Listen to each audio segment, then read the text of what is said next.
I love the term Boo Hags. It was a new term for me. I hadn't come across that one before.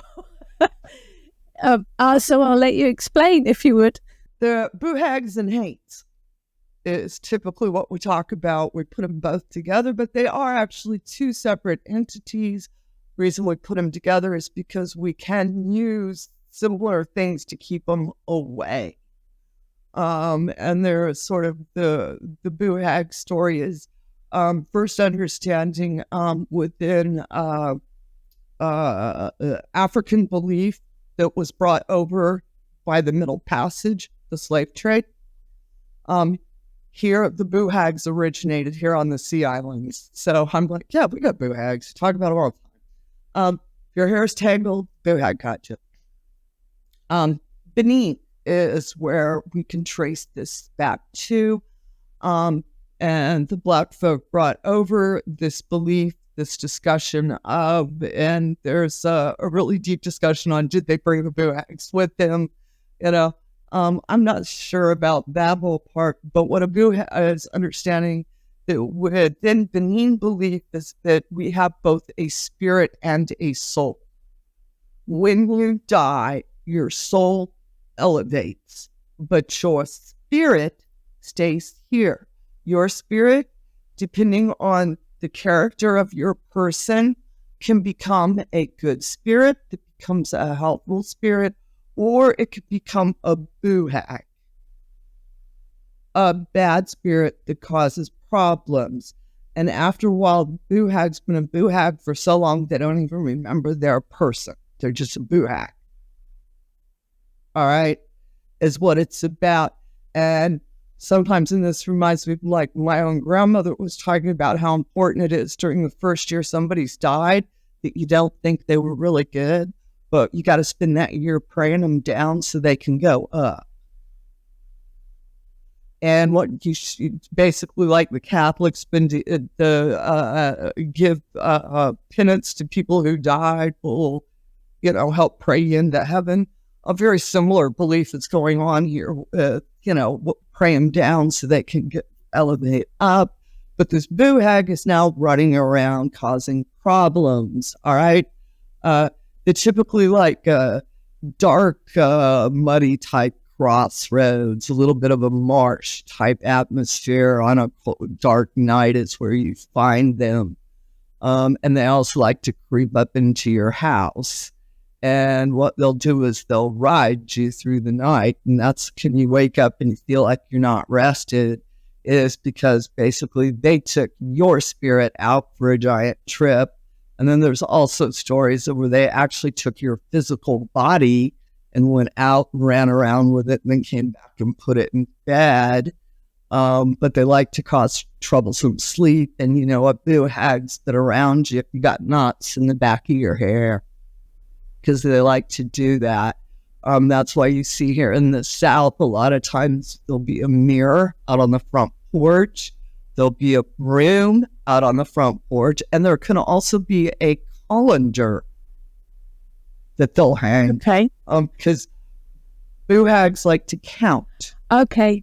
That's why you leave them a broom. And that's why you leave them a colander. So they have something to count. But they're very bad at counting. So they never finish by the time the first rays of the sun come up. Boo Hags are also very vain and like to look at themselves in mirrors, or Boo Hags do not like mirrors at all and do not want to get near one. It works either way. I think we can have place for both of these within this folklore. And hates are another spirit that has sort of gone bad. And that's where we have Haint Blue, where we paint our porches, our window seals, our shutters, this watery turquoisey blue. If you go to downtown Charleston, the historical homes down there, look up at the top of their porches. They're all painted at various shades of paint blue. You could actually go into the local hardware store, the paint section, and they have a little row of paint blues. Okay, excellent. See, because again, it's part of the norm here. Why? Of course, you're going to paint the top, the ceiling of the porch paint blue. There is no, you're not gonna. It's just a matter of which shade do you like. Do you want a little lighter? You want a little darker? A little turquoisier? Type situation. And and we're talking about, because it was too funny.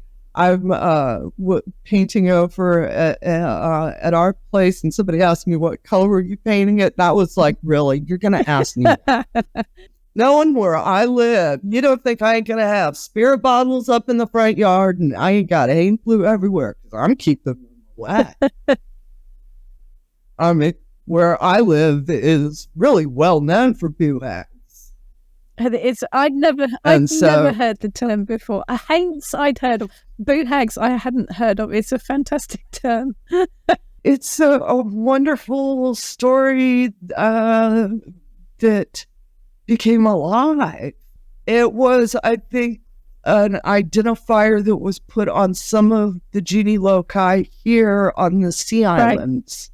All right, Black folks didn't have another way to describe the genie loci that they were experiencing, and based on their own cultural perceptions, it became a Boo Hag.